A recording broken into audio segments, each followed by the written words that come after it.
Esther, capítulo 4.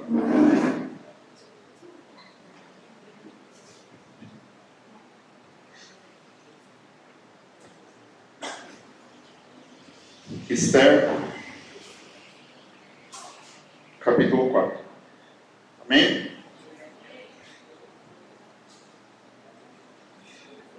Quando Mordecai soube o que havia passado, rasgou as suas roupas e cobriu de pano de saco e cinza, e saiu pela cidade clamando em alta voz e soltando gritos de amargura.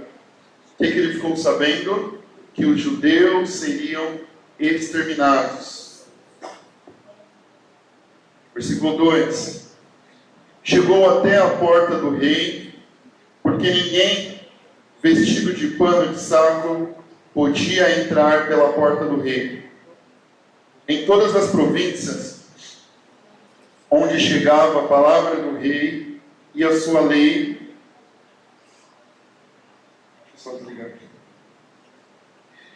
em todas as províncias onde chegava a palavra do rei e a sua lei, havia entre os judeus grande luto, com jejum, choro e lamentação, e muitos deitavam em pano de saco e em cinza.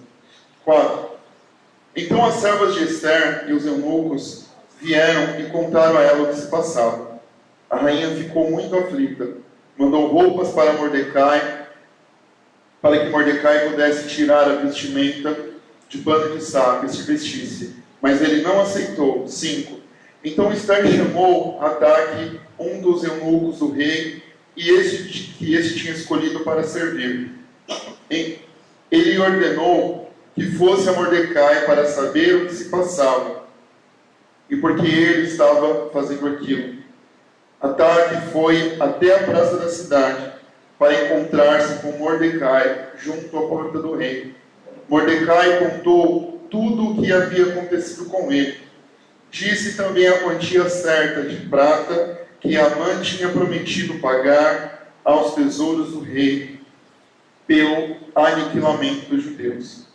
Também lhe deu uma cópia do decreto escrito que havia sido publicado em Suzã, ordenado a destruição dos judeus. Mordecai pediu a Ataque que mostrasse a cópia a Esther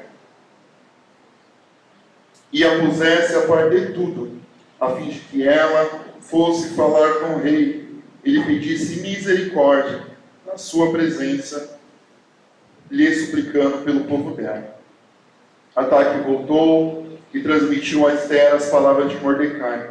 Então Esther falou com Ataque e a mandou que ele entregasse a seguinte mensagem a Mordecai: todos os servos do rei e o povo das províncias do rei sabem que para qualquer homem ou mulher que, sem ser chamado, entrar no pátio interior para falar com o rei, não há outra sentença que não a morte, a não ser que o rei estenda para essa pessoa o cetro de ouro, para que viva.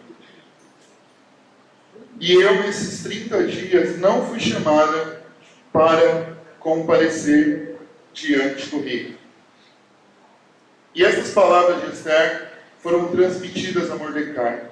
Então Mordecai pediu que respondessem a Esther: não pense que por estar no palácio real, você será a única entre todos os judeus que conseguirá escapar. Porque se você ficar calada agora, de outro lugar virá socorro e livramento para os judeus. Mas você e sua casa, você e a casa de seu pai perecerão. Mas quem sabe, se não foi para uma conjuntura como essa, que você foi elevada à condição de rainha. Então Esther pediu, versículo 15, então Esther pediu que ela levasse Mordecai a seguinte resposta: vá e reúna todos os judeus que estiverem em Suzã e jejuem por mim. Não comam nem bebam nada durante 3 dias, nem de noite nem de dia. E eu e as minhas servas também jejuaremos. Depois ele falar com o rei, ainda que seja contra a lei. Se estiver que morrer, morrerei. Então Mordecai foi e fez tudo o que Ester lhe havia ordenado. Vamos orar. Senhor, no nome de Jesus, Pai, nós estamos aqui diante de Ti. Eu quero pedir que o Teu Espírito Santo venha falar o meu coração, Pai. Senhor, eu não quero falar por mim, eu não quero expor o meu pensamento, aquilo que eu acho. Eu te peço em nome de Jesus, Senhor, usa a minha vida. Fale comigo, fale com meus irmãos, que a Tua palavra, Senhor, venha alcançar o coração de cada um de nós. Que essa palavra venha transformar, curar e restaurar a cada um de nós, Pai. Traga salvação hoje, restauração em nosso meio, em nome de Jesus. Amém, Senhor. Amém.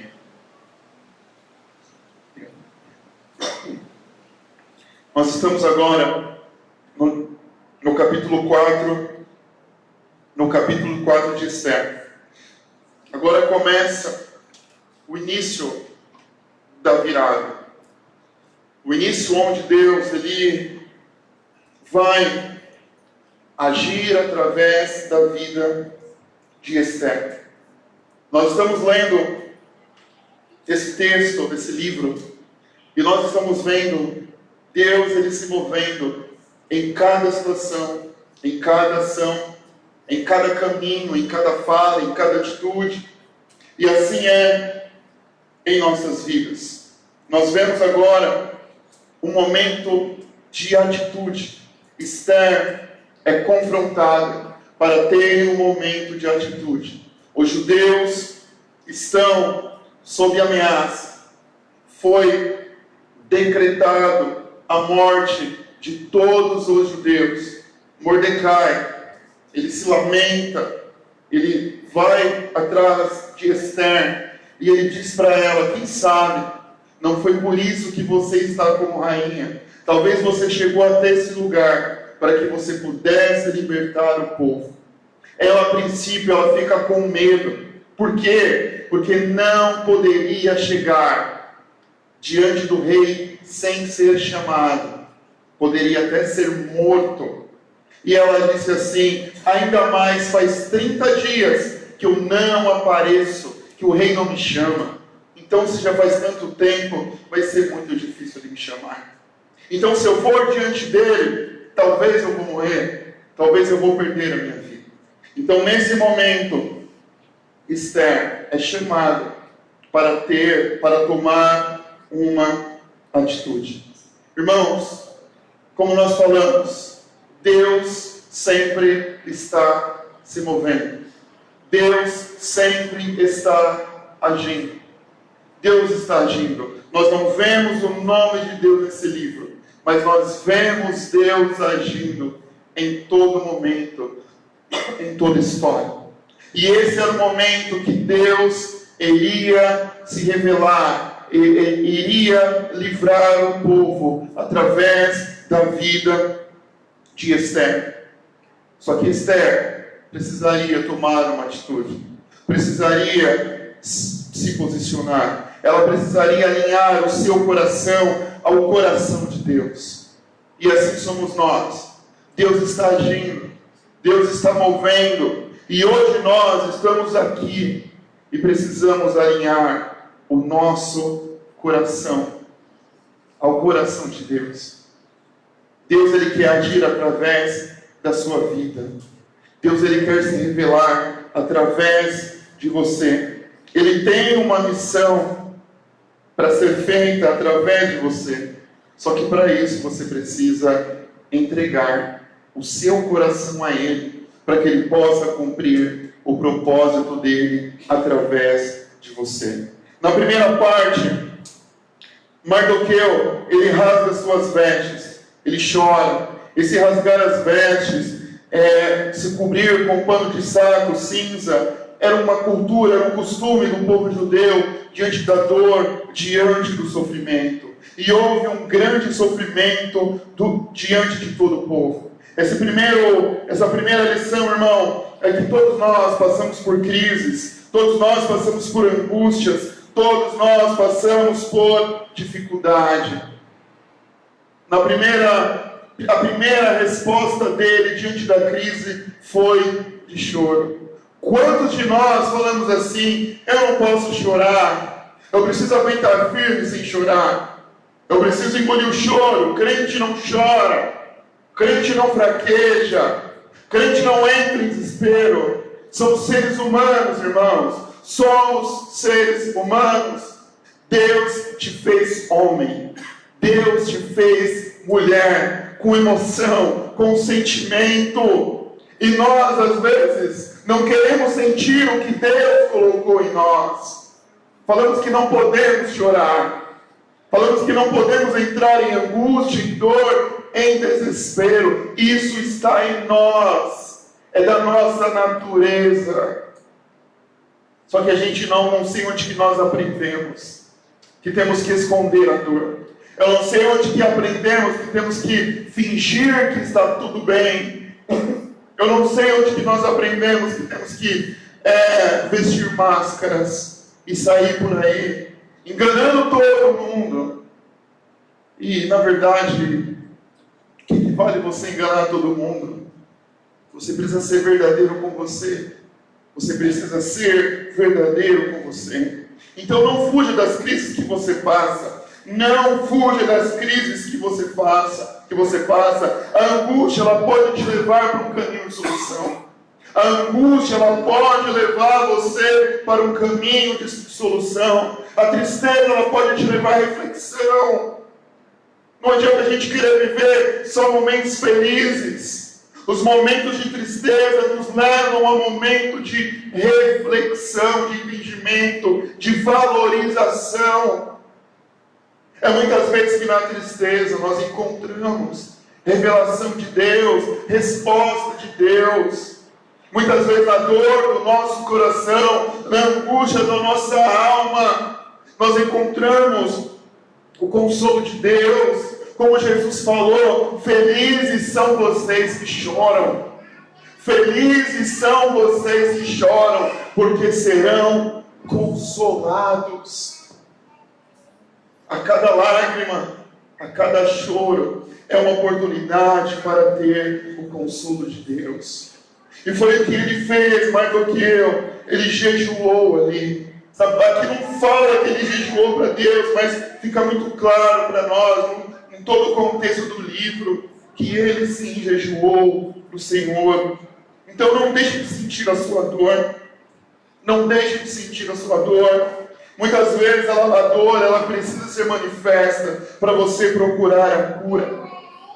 Se você não sentir a dor, quantas pessoas às vezes morrem por uma doença física silenciosa, que não se manifestou em nenhuma forma. Então a dor, ela é um sinal que você precisa de cuidado. A dor é um sinal que alguma coisa em você não está bem. Então, se você não está bem, procure direção em Deus. Procure a direção em Deus. No versículo 4, Mardoqueu então angustiado, Mardoqueu preocupado, Mardoqueu naquela posição de luto, aquela angústia o leva a uma ação. O que ele faz? Ele vai até a Esther, capítulo 4, versículo 7, até o versículo 8. Ele entende agora que Esther não está naquele local por acaso. Ele entende que Esther não está ali apenas para desfrutar de privilégios, mas Esther está ali para cumprir uma missão. Ele entende que Esther está ali para cumprir uma missão. E é o que nós, servos de Deus, precisamos entender. Onde Deus tem nos colocado? Onde Deus tem colocado cada um de nós? Onde nós estamos? é para cumprir a missão de Deus. Somos seres criados por Deus. Toda criação tem um propósito. Esse copo foi criado para um propósito, para colocar água. Esse papel foi criado para um propósito. Esse microfone, ele foi criado para um propósito.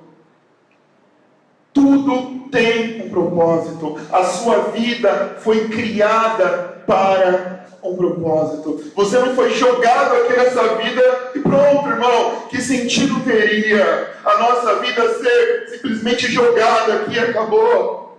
Não, existe algo mais. Existe algo mais. E esse algo mais, essa resposta, só está em Deus. Não deixe de orar. Não deixe de orar, não deixe de pedir, Senhor, eu quero viver o propósito que o Senhor tem para mim. E Mardoqueu, diante do desespero, ele foi procurar a pessoa certa. Ele não foi falar com o rei, ele não foi resolver com outra questão, outra pessoa, de uma outra forma. Mardoqueu foi resolver com a pessoa certa, porque Mardoqueu sabia a influência que Esther teria como rainha. E aí vem outra lição para nós. Diante das nossas crises, quem nós temos procurado? Diante das nossas crises, quem nós temos procurado? Mardoqueu procurou Esther, porque sabia que ela era a pessoa certa. Passamos por momentos de crise e não procuramos as pessoas certas. Colocamos lá no nosso status do nosso WhatsApp o nosso sofrimento todo.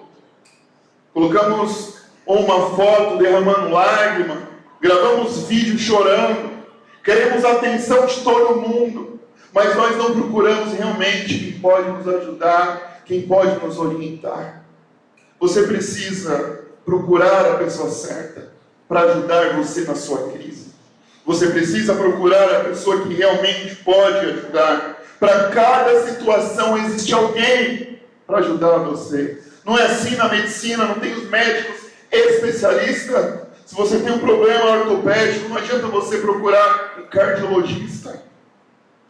Para cada área da sua vida, você tem alguém na sua igreja, na sua família, na sua comunidade, alguém que vai ajudar você naquilo que você precisa. Então Deus colocou pessoas em nossas vidas para nos ajudar em áreas específicas. Quem são essas pessoas que podem te ajudar? Você tem procurado as pessoas certas? Você tem procurado as pessoas que podem realmente te ajudar?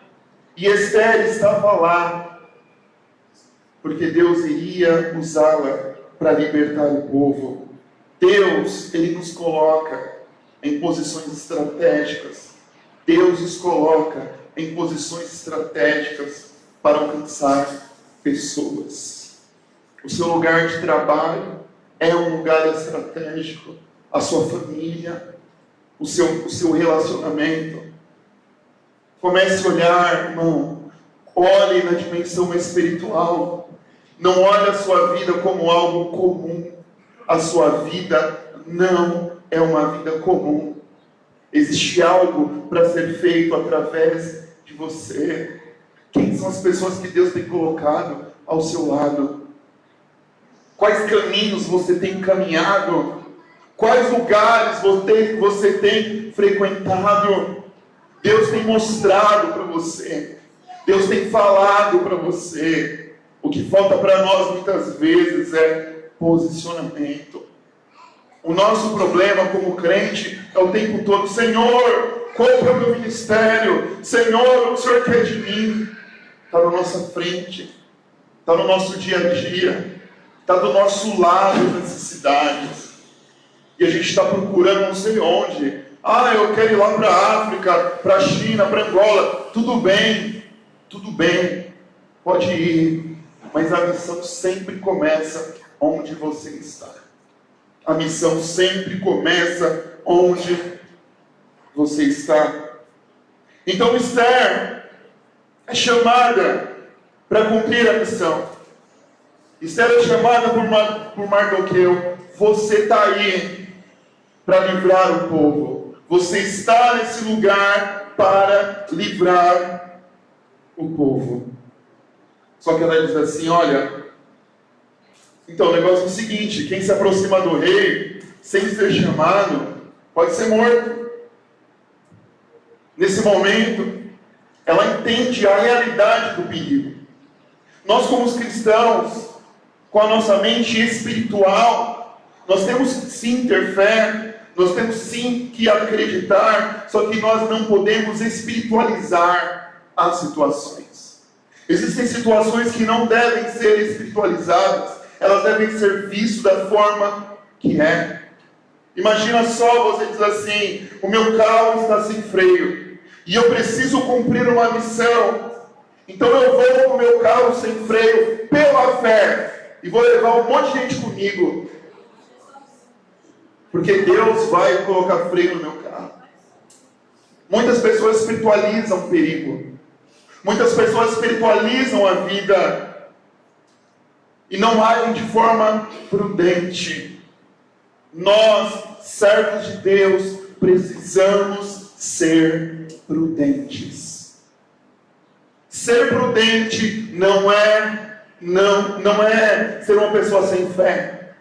Ser prudente é você entender a dimensão da realidade e como você vai agir, e como você vai enfrentar com fé, de maneira sábia e de forma prudente. Então, nesse momento, ela entende, olha, se eu for lá, se eu for ali, eu posso morrer. Ela reconhece o risco. Irmão, fé não é negar a realidade. Quem nega a realidade não tem fé. É um cara que não tem noção. É um cara sem noção. Fé é você entender a realidade. É você entender o desafio e enfrentar de forma prudente qualquer situação. Esse é o primeiro ponto, dela enxergar o risco, dela ver o perigo. Mas também podemos olhar por um outro ponto. Qual ponto? Ninguém sabia que ela era judia. Quem era que ia morrer? Os judeus. Bom, pensa bem. Sou rainha, já tenho meu lugar aqui, estou morando no palácio, o povo judeu vai morrer, se eu for eu vou morrer também. Na boa, vou ficar na minha. Quantos de nós, às vezes, pensamos dessa forma? Pensa comigo, nós aqui, ó, a gente tem o nosso trabalho, a gente tem o nosso dinheiro, a gente tem o nosso dia a dia. Para que a gente vai, esse negócio de igreja, abrir mão, final de semana? Bom, o pessoal teve que programar o evento todo, ficaram na igreja o dia todo. Para que isso? Tem que ir para reunião, eu não ganho nenhum salário para isso. Não, tem lógica isso? Para que eu vou abrir mão da minha vida? Eu vou ver a minha vida, Jesus já morreu por mim. Eu já estou salvo, ok? Então, eu vou viver a minha vida normal. Vou para a igreja de domingo, vou ouvir a palavra e vou embora. Volto domingo que vem, ouço a palavra e vou embora. Porque a minha vida está ganha, eu tenho tudo que eu preciso. Tenho meu trabalho, tenho meu dinheiro, tem um povo aí que está morrendo, está indo para o inferno. Deus, levanta outras pessoas, Senhor. Abençoa as missões, levante missionários, abençoa a vida do pastor, dos líderes, essas pessoas que amam tanto trabalhar. Deus, abençoe eles, Senhor. Levante. Né? Fala a verdade dessa vontade, irmão. Às vezes está em mim. Preciso confessar isso para você. Às vezes está. Para que tudo isso?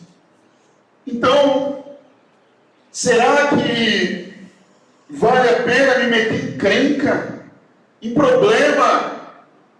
Será que vale a pena me meter com tantas coisas? Poxa, o Kaique está aí, acabou de casar, vai viver com a Camille, vai viajar, vai curtir a vida. Agora o cara quer cuidar do projeto, quer cuidar de um monte de menino, aí tem que aconselhar, tem que cuidar, tem que... O que você tem na cabeça, mano? É amor a Deus. É amor a Deus. É isso que nós precisamos. Então Deus, Ele está agindo. Deus, Ele está se movendo. Deus está transformando, restaurando, curando.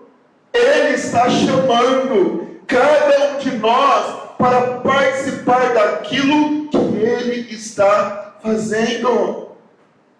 Deus chama Esther. Esther, agora é o momento. Eu vou usar você para livrar o meu povo da morte.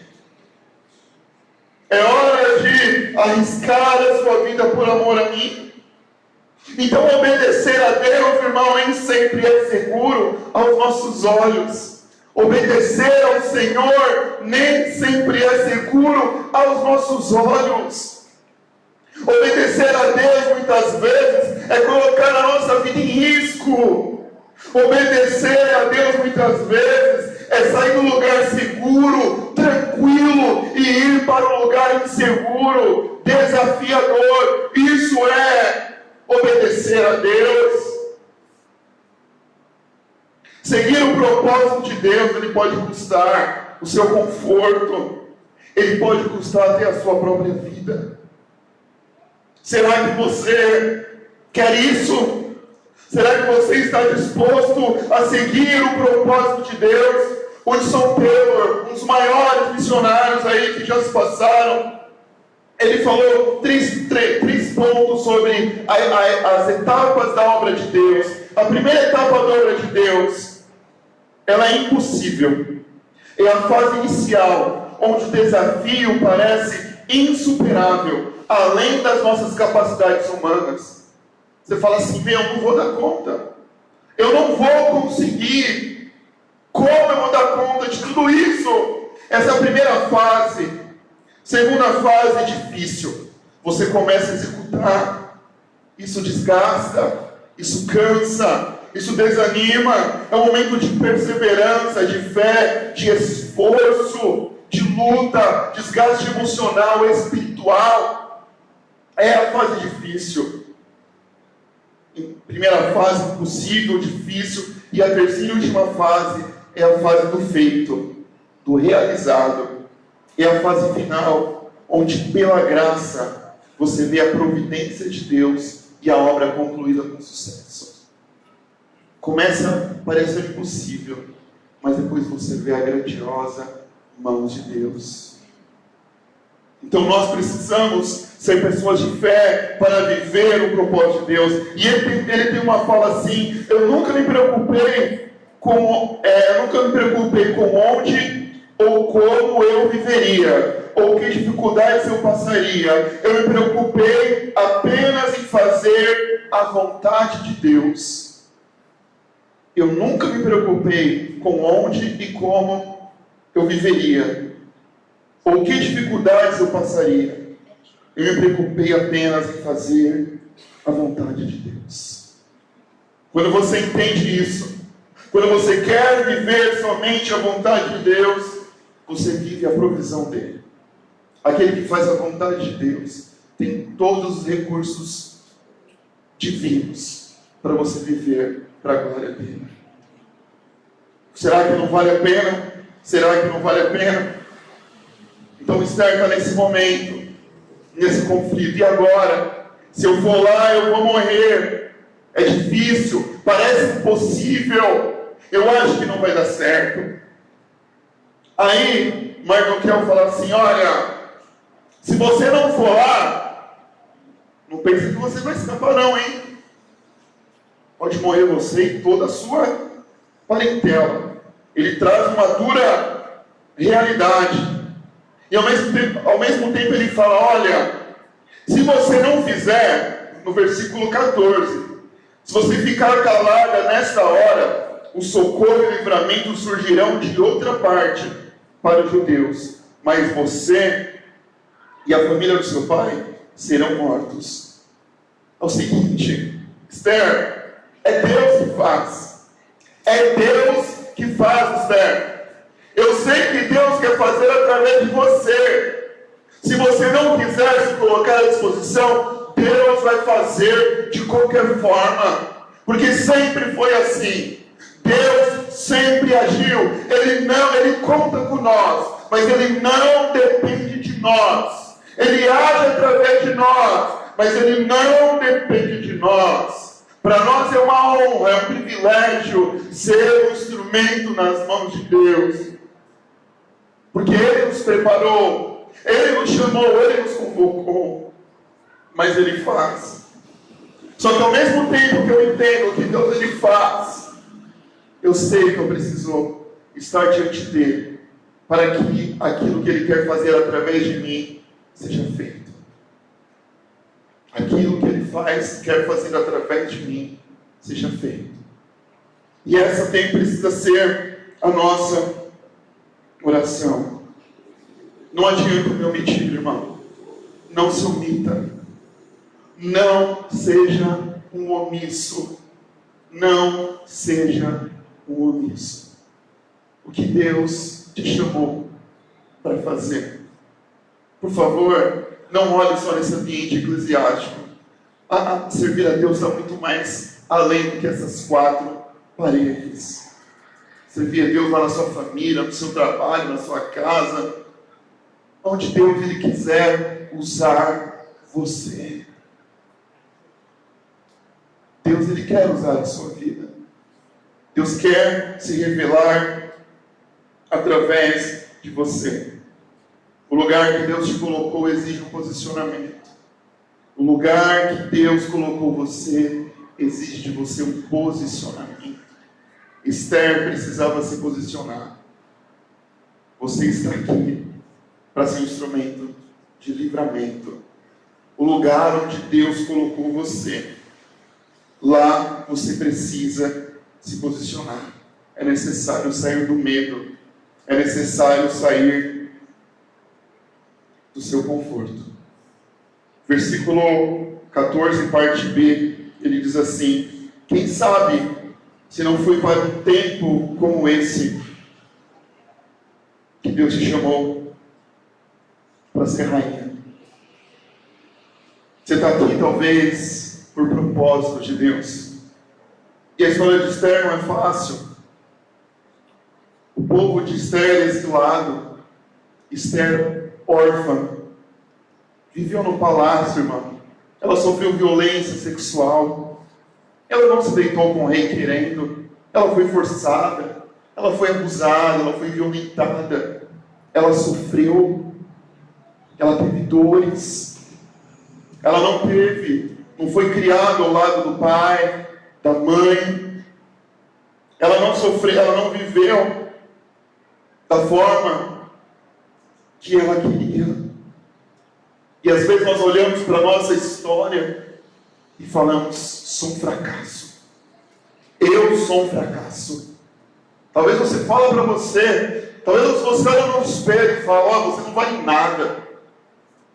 Você fala para você: você não vale nada. Você não consegue manter nada. Nada para você dá certo. Você tem humilhado a si próprio. Você tem se odiado pelas coisas que aconteceram na sua vida. Só que nesse momento, ela entende que Deus nunca a deixou. Ela entende que Deus sempre esteve lá. Ela entende, e eu não estou dizendo que foi Deus que colocou tudo isso, não. O nosso Deus é um Deus de provisão e de bênçãos. É um Deus que nos tira do lugar onde nós estamos. É um Deus que nos tira do mal. É um Deus que nos tira da situação ruim. Esther passou por tudo isso. Mas Deus tinha um propósito na vida dela, através dela. Mesmo que a sua história, até hoje, tenha sido de fracasso, Deus ele pode restaurar a sua história. Ele pode restaurar a sua história. Não olha para você dessa forma, porque Deus ele não olha assim. Não olha para você dessa forma, porque Deus ele não olha assim. Deus ele ama você. A gente sabe que dói. A gente sabe que dói. Mas Deus ele é a resposta para essas dores que o mundo ele nos coloca. Esse mundo tão perverso, esse mundo mau. E não culpe a Deus, porque Deus é a saída. Não culpe a Deus, porque Deus é a saída dessa dor e do sofrimento. Uma vez alguém, na época da faculdade mesmo, como é que Deus fez isso aqui? A menina nova passou por isso. Filho, não foi Deus. Cara, não foi Deus, foi um homem sem vergonha, como eu e você que fez isso. Não foi Deus. O que Deus ele faz é restaurar essa vida. Porque se não fosse Deus, as marcas, as dores iriam destruir. Não é Deus, não. Deus é a saída para isso. Quem faz isso é o homem, irmão. Quem destrói o mundo é o homem.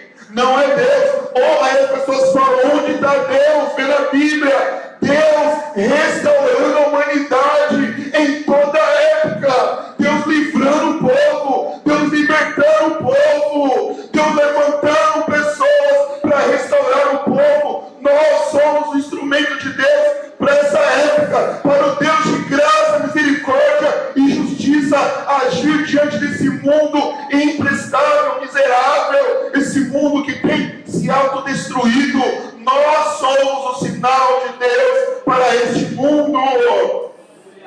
A culpa não é de Deus, não. Deus é a resposta. Deus é a solução. Através de nós, Ele manifesta o amor dEle, o perdão dEle, a cura e a restauração dEle. Porque nós sabemos o que Deus fez em nossas vidas.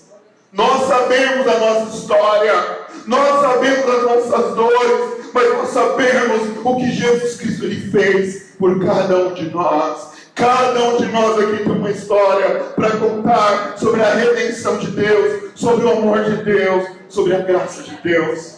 Porque nós somos redimidos, nós acreditamos que Deus Ele pode redimir toda a criatura, todas as pessoas. Nós somos esse instrumento de Deus. Então, nesse momento, o que Mardoqueu está falando, Mardoqueu está inspirando Esther. Mardoqueu sabia que esse era o chamado de Esther. Um bom líder é aquele que não é aquele que faz grandes coisas, é aquele que inspira pessoas a fazerem grandes coisas. Um bom líder não é aquele que faz grandes coisas, é aquele que inspira pessoas a fazer grandes coisas. Às vezes você me vê falando com você, olha, vamos lá fazer isso aqui, vamos fazer aquilo e tal. Esse pastor é meio folgadinho, né? Por que ele não faz? Porque eu entendo o meu chamado. O meu chamado é ajudar você a cumprir o seu chamado e o seu propósito. O meu chamado é falar para você, Deus pode fazer através de você. E sabe o que eu acredito? Eu sempre falo, porque Deus faz através da minha vida. Eu olho para mim, eu não dou um centavo para mim. Então, se Deus usa a minha vida, sem dúvida nenhuma, que Ele vai usar a você também. Ele vai usar você também. E você foi chamado para inspirar outras pessoas. Inspire as outras pessoas. Diga para elas que elas são capazes. Porque Deus é que vai capacitar a vida delas. Deus que vai usar a vida delas. E foi o que Ele fez. Ele deu um chacoalhão. Olha, acorda. Você foi chamada para esse momento. E o que nós precisamos é disso. Às vezes a gente fica criticando demais, irmão. Nosso problema é criticar todo mundo. Ah, olha, o Danilo poderia ter escolhido outra música. Eu, no lugar dele, cantaria outra música hoje. Ah, não, olha o jeito que o menino tocou o teclado. Ah, se fosse eu no teclado. Olha a cor que pintaram a igreja. Se fosse eu, ia ser amarela com várias bolinhas vermelhas assim. Ia ficar muito melhor. O nosso problema é esse. A gente não inspira, a gente critica. A gente critica. Ah, mas quer deixar eu não costumo ficar muito bravo, mas quer deixar eu bravo. É ver alguém fazendo alguma coisa na igreja e chegar um terceiro e falar: meu Deus, por que você está fazendo desse jeito? Aí eu falo: mas que irmão. Enfim, né? O cara está aqui trabalhando, se esforçando, está no louvor, está pregando, está fazendo um monte de coisa. O cara vem criticar. Poxa, meu, nós precisamos inspirar. Chegar assim, os caras que pintaram, Fernando está contratado para trabalhar comigo, hein? Pinta uma beleza. Carlos, obrigado pela obra. Meu, que trabalho que você fez, cara. Meu, olha, a gente ganhou esse púlpito aqui, a Biana, como você escolheu bem esse púlpito. Parabéns, obrigado por ter doado para a igreja. Só que o nosso olhar sempre é criticar, irmão. Repreende isso da sua vida. Inspire pessoas. Inspire pessoas. Que quando alguém tiver contato com você, ela ainda seja mais inspirada a servir ao Senhor. Eu lembro até hoje, eu aprendi isso. Eu acho que o Espírito Santo usou aquela pessoa me preparando para o futuro. Eu tinha acho que uns 13, 14 anos, minha mãe mandou eu aprender a tocar bateria, né? Fui forçado. Aí eu tocava bateria, quer dizer, eu era reserva do Rony, né? Quando era titular, eu comecei e fiquei por ali mesmo, né? Tudo bem. E eu era reserva do Rony. Tocava só as mais fáceis e tal, né? Vou lá liberando meus 14, 15 anos. Aí veio um pastor peruano pregar lá em Jaçanã. Aí ele chegou e falou: parabéns, que Deus abençoe você, muito bom esse seu ministério, a bateria. Ele falou algo muito bom, mas isso ficou gravado no meu coração. Mas eu entendi o porquê ficou. Para que eu fizesse assim, agora eu contei meu segredo, para que eu fizesse assim com as pessoas. Para que eu, olha, parabéns. Eu até tirei uma foto aqui de vocês tocando e mandei para o Renato. Falei: Renato, os meninos estão mandando bem, estão arrasando, né? Mandando bem. Então inspiração. Aquele cara lá, ele foi um instrumento, ele me ensinou como inspirar pessoas. Agora imagina ele chegar assim: vem aqui, deixa eu te ensinar uns toques, você fez meio errado. Poxa, vocês estão entendendo, irmãos? O que Mardoqueu fez foi inspirar Esther. Esther, você tem o chamado. Deus te colocou aqui para libertar o povo. E Esther com medo. E as pessoas têm medo. Mas você vai dizer para ela: Deus vai usar você. Deus vai te capacitar. Quem é pai e mãe aqui? Levante a mão. Seu filho faz um desenho. Seu filho tem 2 anos de idade, faz um desenho. Horrível o desenho. Aí você fala: que desenho bonito. Você não está mentindo. Não, você não está mentindo. Por que você não está mentindo? Porque você sabe a idade dele. Você sabe, é uma relação afetuosa. Não é a estética, mas é o ato do seu filho desenhar e vir correndo e mostrar: olha o que eu fiz. Isso não torna o desenho bonito? Você não está mentindo. Deus é assim conosco, irmão. Às vezes a gente faz alguma coisa meio estragada para Deus, mas Deus sabe o nosso coração. Você está lá servindo, você está fazendo para Deus, Deus se alegra. Aí vem o irmão miserável, né? Desculpa, e fala: que porcaria de reunião que você fez, que palavra feia, olha o que você fez. Dá vontade de dar uma nesses irmãos aí. O coração está cheio de alegria. O coração de Deus está cheio de alegria por um coração sincero que tem servido a Deus. Você não precisa desenhar bonito, você não precisa falar bonito, você não precisa ser bonito, né? Você só precisa ter o coração disposto a adorar ao Senhor. E Deus vai ver alegria do seu coração. E Ele vai se alegrar. Ele vai se alegrar com você. Então, inspire pessoas a fazerem grandes coisas. Inspire. E nesse momento de inspiração, o que estava faltando era uma coisa: o coração de Esther se conectar com a missão de Deus. O coração de Esther precisava se conectar com a missão de Deus. Até aí, ela falou um monte de coisa. Eu posso morrer, pode acontecer isso, aquilo. Vários impedimentos. Porque ainda o coração dela não estava conectado na missão de Deus. E algo que eu sempre aprendi, que eu aprendi no ministério. Para alguém servir a Deus de fato, ela precisa ser chamada por Deus.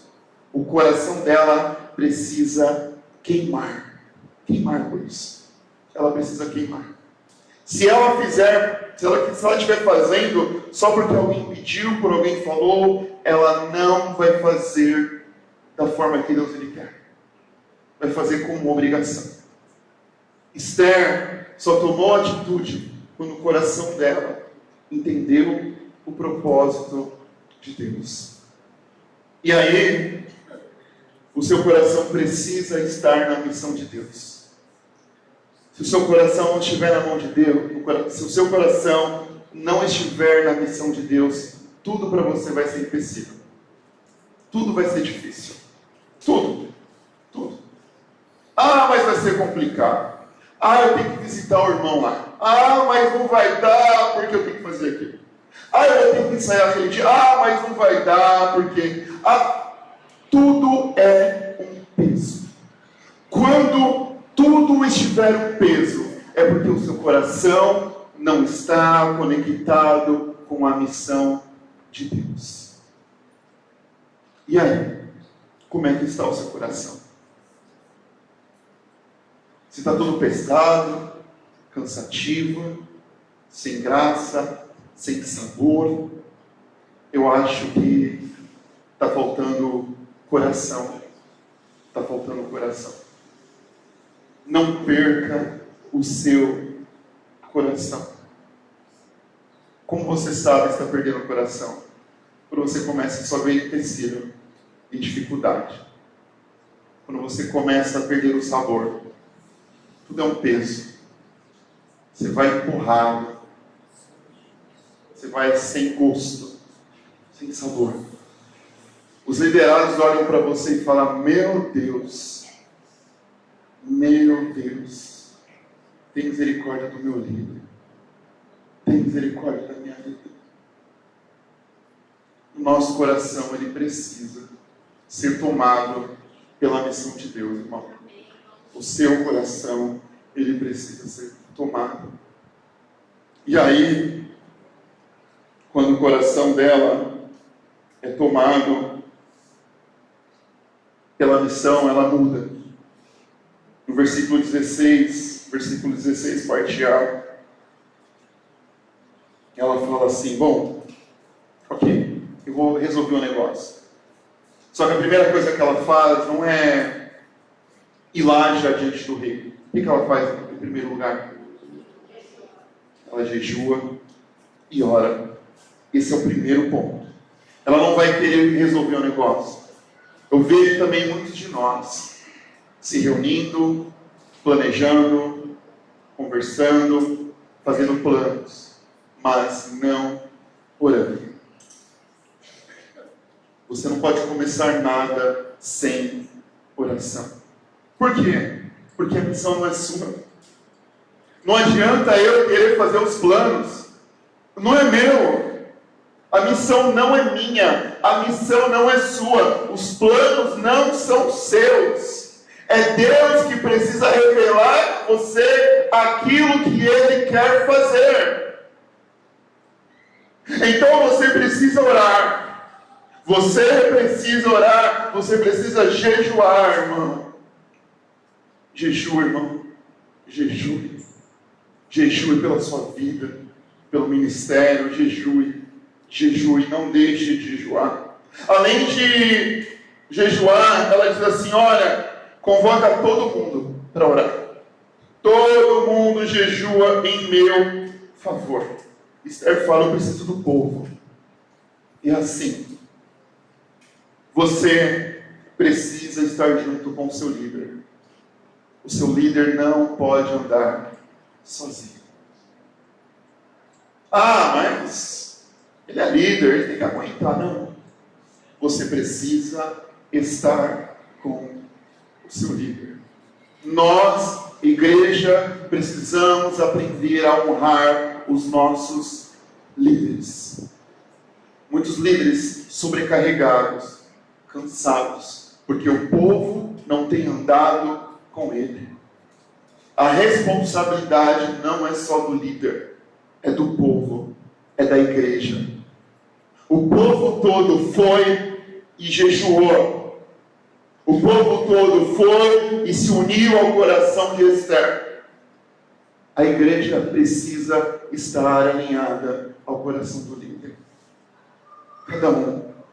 E aí, de novo, ao invés de nós crentes ficarmos criticando o líder, o que devemos fazer? Jejuar e orar por ele. Quantas vezes você tem orado pelo seu líder? Quantas vezes você tem orado por ele? Será que você tem andado com ele? Será que você tem caminhado com ele? O seu líder precisa de você. Você precisa estar em favor do líder. O povo precisa orar em conjunto. O povo precisa andar em união. A vitória vem, irmão, através da união, do ajuntamento. E aí Esther diz assim, se eu tiver que morrer, eu morrerei. Por que ela fala isso? Porque o coração dela se conectou à missão de Deus. Agora, ela não é só rainha. Agora ela é um instrumento de Deus. Agora ela é um instrumento de Deus. Tem um escritor que eu gosto muito, o nome dele é Dietrich Bonhoeffer. Ele diz assim, quando Cristo chama um homem, ele o convida para vir e morrer. Quando Cristo chama um homem, ele o convida para vir e morrer. Esther conectou o coração dela ao seu propósito. E assim ela estava pronta para cumprir a missão de Deus. Se o seu coração não estiver conectado ao propósito, você não vai cumprir aquilo que Deus ele quer fazer através de você.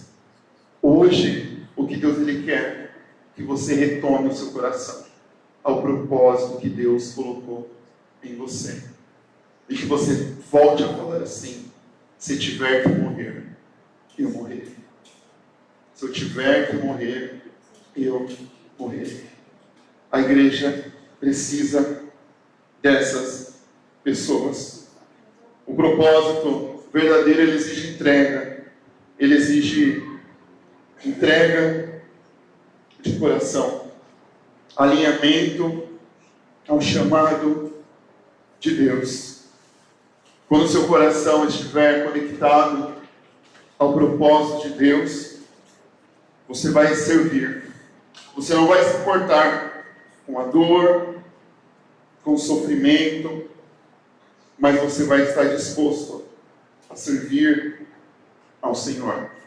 Você vai estar disposto a fazer aquilo que Ele quer. Quando você está pronto para cumprir a missão de Deus, aquilo que você faz não é um problema. Por que não é um problema? Eu quero que você me acompanhe aqui nessa linha de raciocínio. Quando você está disposto a cumprir a missão de Deus, você não se importa com aquilo que você está fazendo. Porque aquilo que você faz está servindo para cumprir a missão de Deus. Então não importa onde você está, o que você está fazendo e o que está acontecendo. O que importa para você é o resultado, a glória de Deus. Então, não importa se eu estou lavando o banheiro. Não é o lavar o banheiro, mas é que através do lavar o banheiro, eu estou sendo um instrumento para a glória de Deus. Quando o meu coração não está conectado com Deus, eu lavar banheiro, estou fora. Eu quero um palco, eu quero microfone e eu quero estar aqui à frente. Então você não está conectado à missão de Deus. Você está conectado à sua vontade. Quando você está disposto a fazer a missão de Deus, você faz aquilo que Ele te encarrega a fazer. E você faz, porque você está cumprindo aquilo que Ele quer. Seja lavar banheiro, seja lavar chão, seja cantar, seja dançar, seja mexer na mesa de som. O que você faz é para a glória. Eu lembro que eu chamei a Cláudia. Cláudia, preciso de uma líder de cozinha aí e tal. Eu falei para ela, olha pastor, eu nunca fiz nada, tal, não sei, mas eu estou aí para servir. Então, trabalhar na cozinha, no acampamento, no final de semana, a questão não é trabalhar na cozinha, a questão é fazer parte da missão de Deus. E ela disse um sim para a missão de Deus. E é isso. Se eu tiver que morrer, eu morrerei. Quando meu coração está conectado com a missão, não importa o que eu faço, não importa as consequências, não importa aquilo que acontece comigo, o que importa é que a missão de Deus está sendo feita através da minha vida. O que importa é que Deus está me chamando para glorificar o nome dEle. Então, irmão, nesse texto aqui, nós aprendemos que diante da crise, Deus nos chama, Deus nos levanta, Deus nos ergue. E nós precisamos nos posicionar. E quando nos posicionamos, antes de agir, precisamos orar ao Senhor. Precisamos conectar o nosso coração à missão de Deus, para cumprir o que Ele quer a qualquer custo. E assim, nós vamos viver o que Deus tem para nós, aqui, nesta terra. Nós não estamos aqui simplesmente por estar. Nós somos um canal de livramento de um povo sofrido. Lá fora tem pessoas, mulheres violentadas, tem crianças abandonadas, tem adultério, morte, sofrimento. Lá fora tem guerra, lá fora tem injustiça, tem roubo, tem violência. Nós somos o povo. Nós somos o povo chamados por Deus para livrar cada um deles da morte. Por isso, alinhe o seu coração ao propósito de Deus. Se tiver que morrer, morra. Se tiver que morrer, morra. Porque Paulo fala, o viver é Cristo e o morrer é lucro. Porque Paulo sabia da vida eterna. Paulo sabia da vida eterna. A nossa vida, ela não se limita aqui. Ela não para aqui. Tem algo sendo formado por nós. Deus chamou cada um de nós aqui. Cada um de nós que estamos aqui, irmãos. Essa igreja não é para ser um auditório.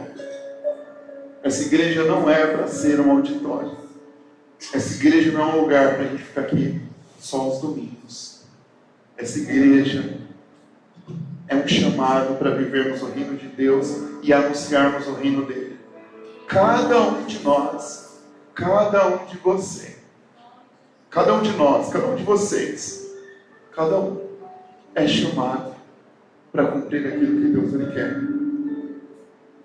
Não se cale, não se feche, cumpra a missão de Deus, confie a sua vida nas mãos de Deus. Posso orar por você? Você pode ficar em pé. Você pode fazer essa oração? Você pode fazer essa oração? Olha ao Senhor.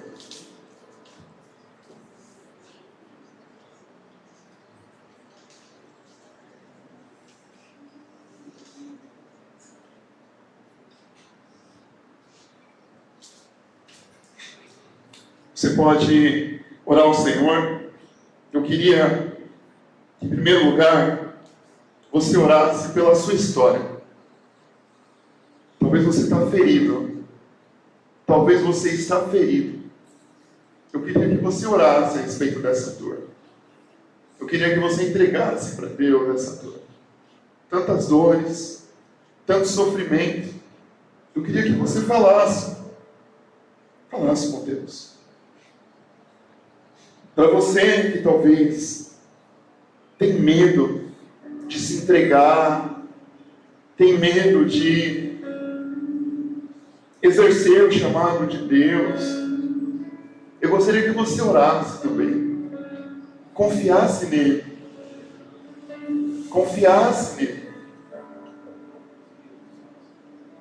deixa Deus usar a sua vida. E agora para você que o coração esfriou, o seu coração um dia ele queimou. Um dia você disse, se tiver que morrer, eu morrerei.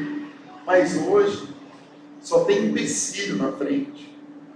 Tudo é cansativo, tudo é pesado.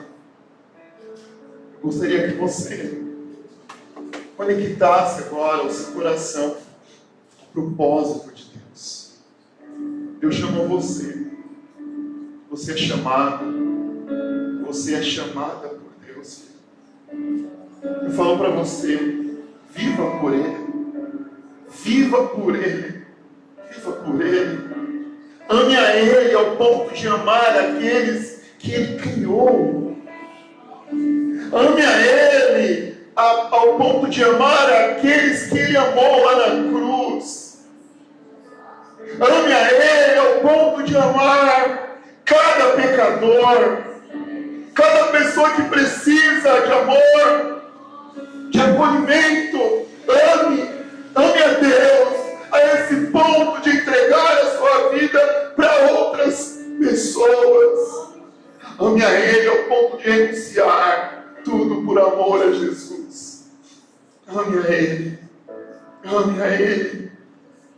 Ame a Ele.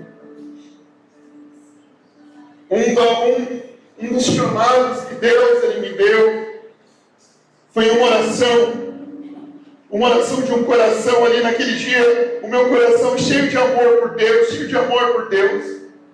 e Deus falou assim para mim claramente: se você quer amar, se você quer me amar, você vai precisar amar aqueles que são meus.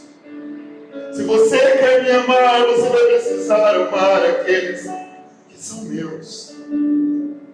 É isso que eu quero de você, Cláudio. É isso que eu quero de você. E é isso que Deus Ele quer de cada um de nós. Olha o Senhor.